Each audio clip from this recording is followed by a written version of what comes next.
Olha, a polícia de São João del Rei, no Campo das Vertentes, procura quem é o dono de 4,5 kg de cocaína e 750 gramas de crack encontrados enterrados em uma área perto da Serra do Lenheiro, na cidade histórica.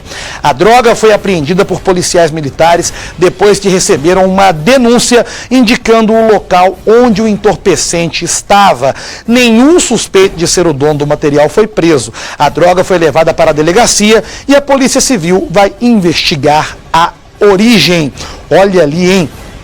Quanta droga! Isso daí, depois de misturado e fracionado, dá um valor incalculável. Aquelas pedras maiores ali. É muita droga mesmo.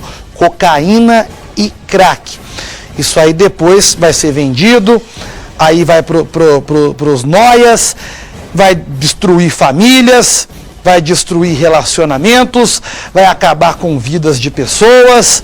Aliás, essa não, essa droga iria, porque ela já foi apreendida e já está nas mãos da polícia para ser incinerada. Tomara que a polícia consiga chegar até os donos dessa droga aí, para que eles sejam levados para onde? Para a cadeia, claro.